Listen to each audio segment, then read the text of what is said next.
विषमिव विषयान्यमन्यमानो दुरन्तान् जयति परमहंसो मुक्तिभां समेति। नमो नमस्ते गुरवे महात्मने विमुक्तसंगाय सदुत्तमाय नित्यादयानन्दरसस्वरूपिणे भूम्ने सदा दयामुदाम्। बोल जयकारा बोल मेरे श्री गुरु महाराज की, दयालु परमहंस महाराज की, रंगली निवासी भगवान की।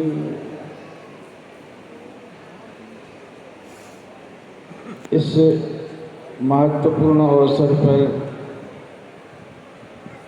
देश के कोने कोने से पहुँचे हुए अपार संख्या में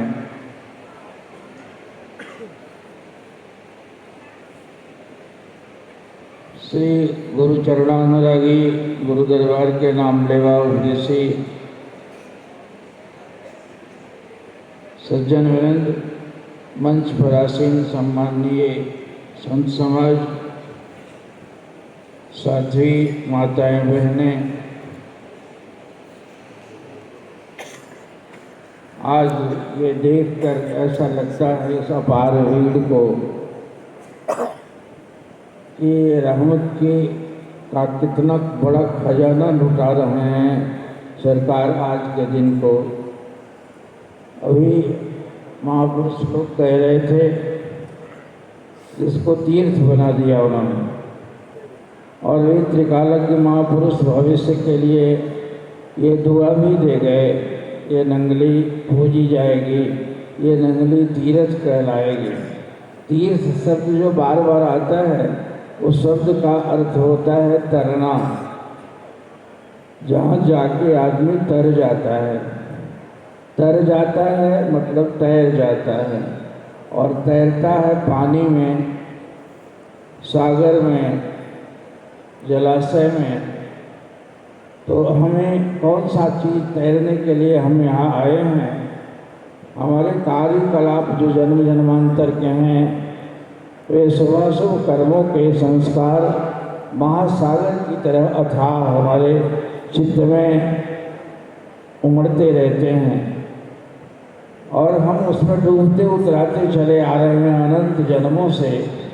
इन महापुरुषों के शरणों में आते ही वह जलाशय जैसे सूख सा जाता है।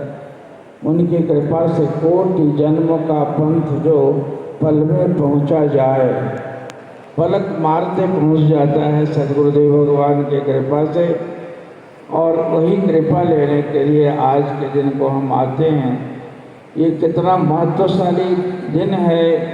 आज से 87 ईयर्स बैक, 87 साल पूर्व वे महापुरुष उस समय में जो अपने थोड़े दिन के अंतराल में 1919 में इस गुरुदेव गद्दी पर बैठे और 36 में चले गए। केवल 17 वर्षों की अवस्था में जो इतना बड़ा जन आंदोलन पैदा कर दिया, कितने दिलों को बदल के रंग डाला, और कितना तेजी से लगता था कि जैसे भगवान शंकराचार्य के बाद कितना बड़ा जन आंदोलन, आध्यात्मिक क्रांति जैसा श्री गुरु महाराज जी ने पैदा किया, वैसा किसी महापुरुष ने नहीं किया हो। अपने गुरुदेव परम प्रभु के मुँह से सुना करते थे कि एक दिन गुरु पूर्णिमा के दिन गुरुदेव ने, श्री गुरु महाराज जी ने ऐसा वैराग्य का सत्संग किया, ऐसा वैराग्य का सत्संग किया, जो सत्संग के बाद उन्होंने आवाहन किया कि बोलो, इस मार्ग पर अपने आप को निसर्ग करके सद्गुरुदेव के संदेशों को अपने खुद करने और करवाने के लिए ये भगवा वेश धारण करने वाले कितने तैयार हो। और एक ही रात में 500 नर नारियों को उन्होंने संन्यास दे डाला था। ऐसा कोई महापुरुष होगा दुनिया में? 500 कपड़े रंगे हुए थे, और इतने साध्वियों को और इतने लोगों को परिवार उखड़ गए। और इस तरह से अब क्या सम्मोहन रहा होगा। हम सुनते हैं ग्रंथों में कि माता लोग और जाती थी तो अपने आंचल देख के अपने बच्चे को मुंह पर ले जाती थी। ये कई महाराज को लगा कि ये क्या बात है, बच्चे को मत्था तो टेकवाती है लेकिन उनका मुँह ढका होता है।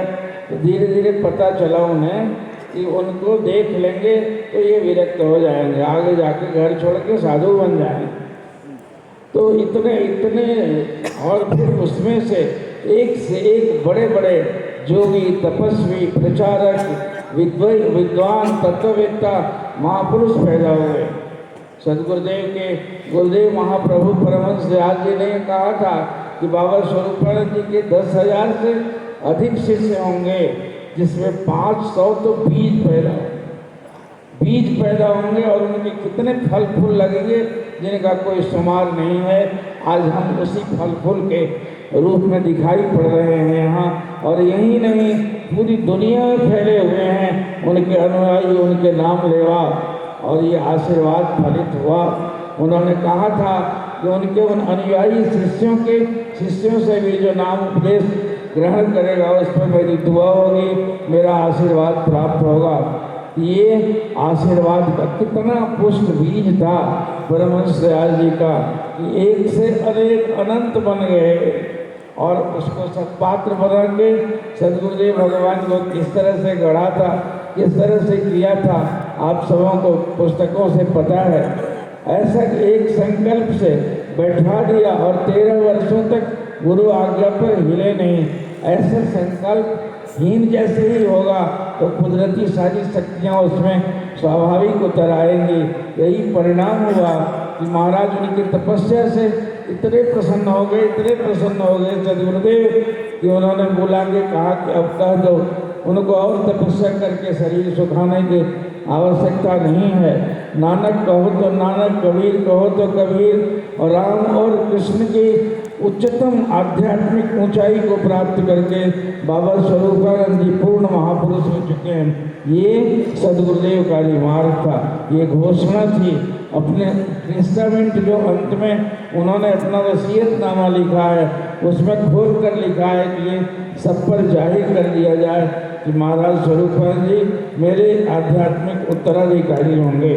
और इस तरह से किया कि ये परंपरा कितनी दूर दूर से किस तरह से चल रही है। हर जैसे संन्यास के लिए, गति मुक्ति के लिए इतना बड़ा महान होता है, जैसे तालाब में कोई डींगी होता है, कोई नैया होती है, उस पर चढ़ के पार करते हैं, और एक बेड़ा होता है जो मीलों में पसरा होता है और उस पर जहाज और मोटर गाड़ियाँ भी पार होती हैं।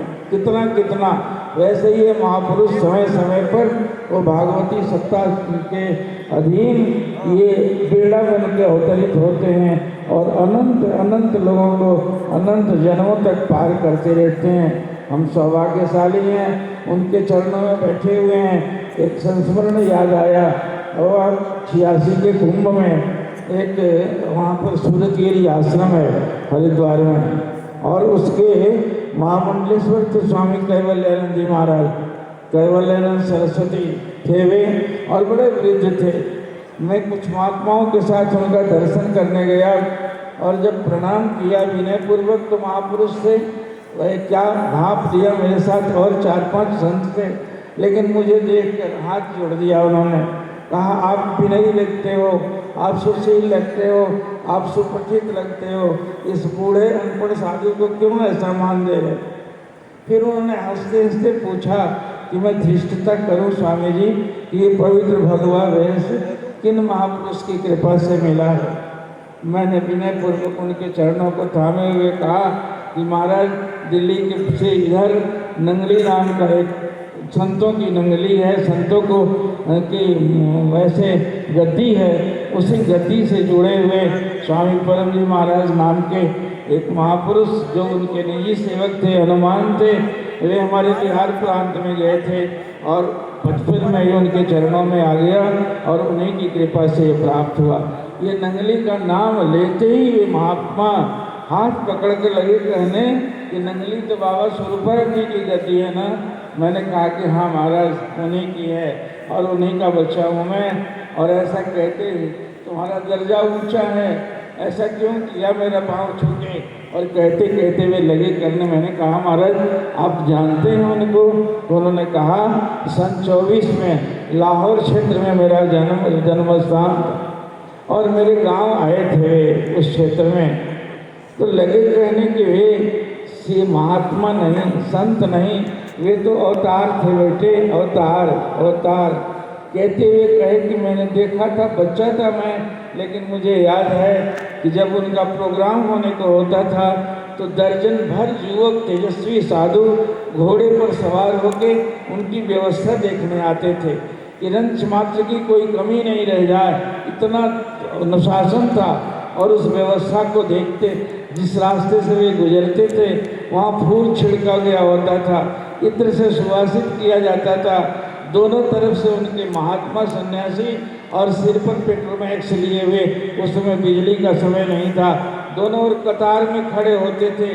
प्रणाम करने का भी ये तरीका नहीं कि धक्का धुक्की कोई करे, एकदम एक पंक्ति से प्रणाम करते थे और उधर से वे गुजर जाते थे। बेटा अब सेना के किसी ब्रिगेडियर के यहाँ भी उतना डिसिप्लिन, उतना अनुशासन नहीं होगा।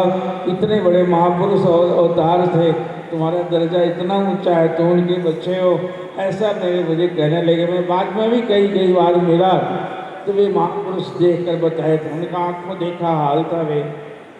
तो ये कमाल था उस समय, कैसा रहा होगा। हम तो अपने गुरुओं के मुख से सुने हैं, उनका बोलना, उनका हंसना, उनका सुधारना सुना होगा। उस कहानी को मैंने परम प्रभु से सुना था कि एक वैसे कोई बड़ा घर का आदमी वो आके सेवा में लग गया, साधु बनने के लिए आ गया और महाराज के थाली भोग की ले जाने लगा, ऐसे ही सेवा में आ गया। प्रेमी तक दिखता था वो, और देखा क्या कि उसको अफीम खाने की आदत थी।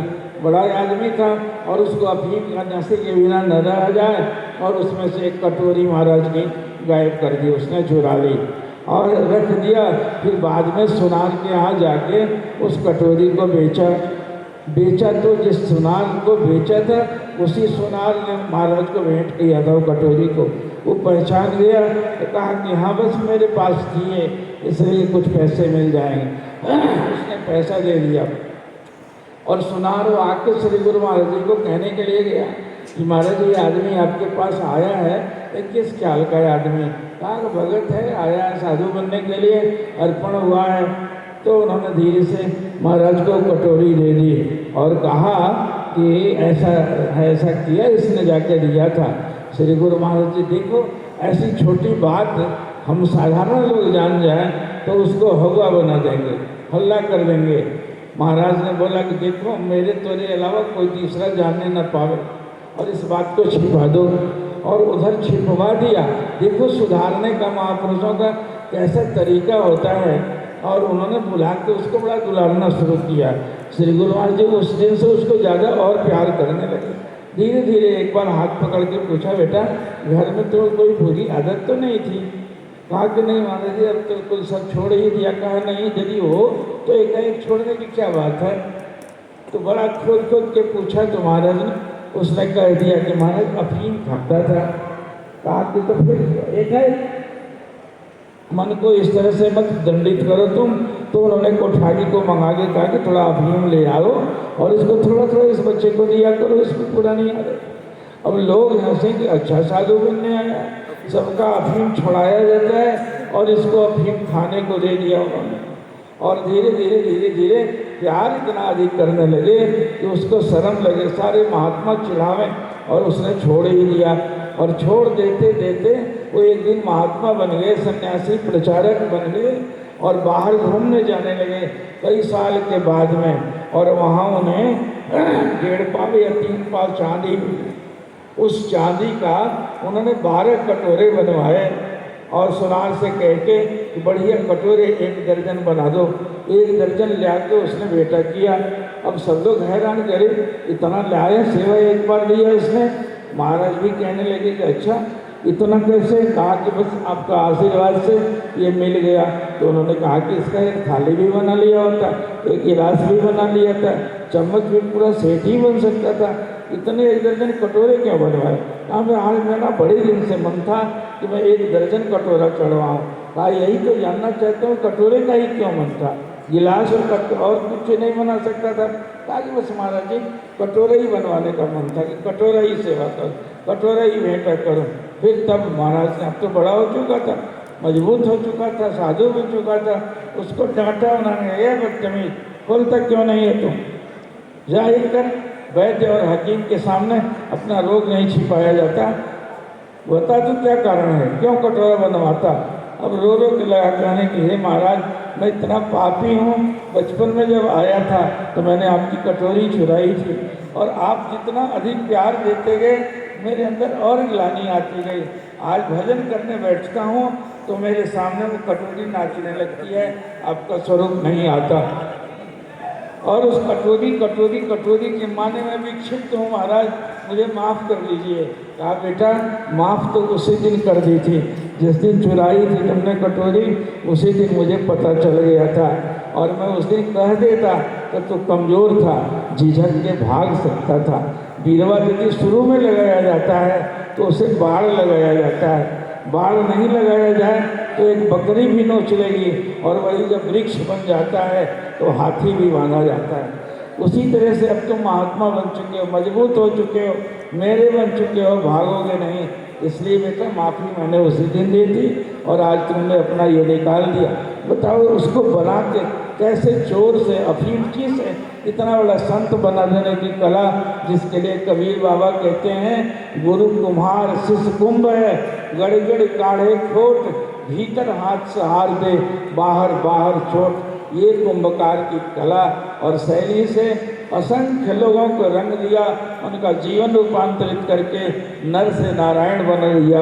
ऐसे महाप्रभु के दरबार में बैठे हैं, हम भी सुधरने आए हैं। हमारी भी त्रुटियाँ प्रभु इसी तरह क्षमा करें, माफ़ करें। आज के उन इस महान तिथि पर, महान पर्व पर हम उनसे दुआ मांगते हैं कि दाता हम अपने से अपने त्रुटियों में बंधे हुए हैं, फंसे हुए हैं, उलझे हुए हैं, उस माया चक्र और काल चक्र में गिरते उतराते रहते हैं।